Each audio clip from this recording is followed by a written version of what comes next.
Notre témoin du jour, Jean-Paul Savard. De sa passion, il a fait un métier. C'est le journaliste sportif de la rédaction. Nous lui avons donc montré quelques documents musclés issus de nos archives.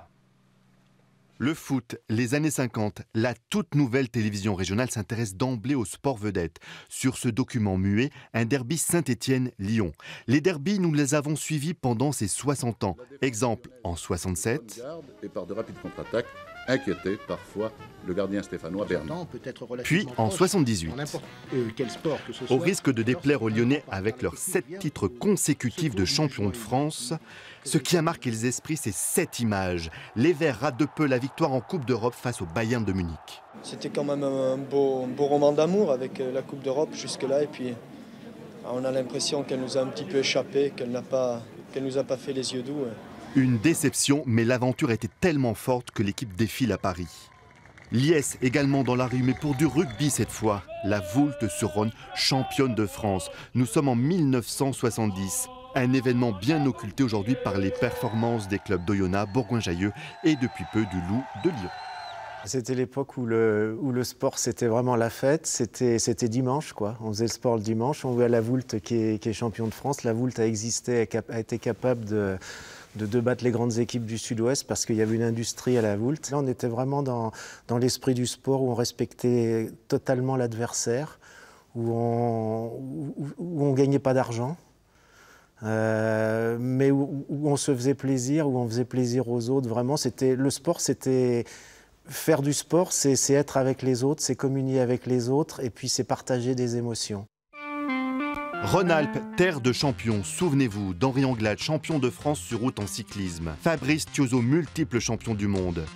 Christian Plaza, médaille d'or du décathlon au championnat d'Europe. Annette Sergent, 2 fois championne du monde en cross-country. Laure Manodou et sa moisson de titres au sommet. Le couple mythique du patinage artistique, Anissina Pezra. Et Yann Cuchera, champion d'Europe en barre parallèle. Sandrine Bailly a décroché l'or au biathlon. Ping-pong, Christophe Durand a lui aussi décroché de l'or aux JO paralympiques. Ah bah là, il y a soit tous mes petits chéris, soit tous mes copains, soit toute une époque. Ah bah Christian Plazia, mon copain Christian Plazia, extraordinaire aussi ce qu'il a fait, quoi, extraordinaire parce que le décathlon, c'est la plus belle discipline de l'athlétisme, c'est la plus difficile. C'est celle qui est la moins médiatisée, mais avec lui, beau garçon, on s'est intéressé à l'athlétisme. Quel bel homme. Et j'ose le dire, un type qui ne se dopait pas. Les athlètes que vous avez montrés, c'est des athlètes qui ne se dopaient pas. Notre région ne serait pas ce qu'elle est sans ses grands rendez-vous sportifs.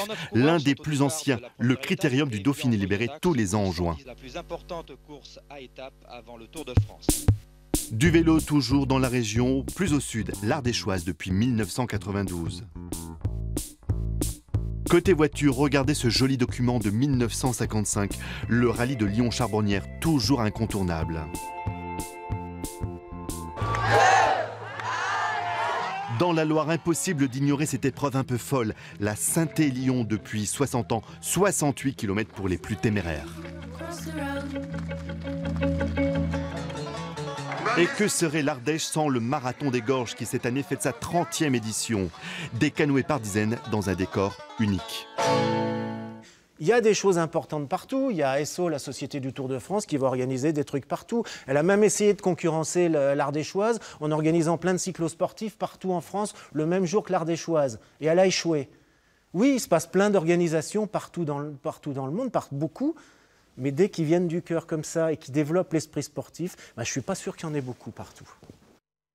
Quand je vois le noir et blanc, je me dis, ben voilà, il n'y avait pas d'argent pour payer la couleur, donc on était dans les vraies valeurs.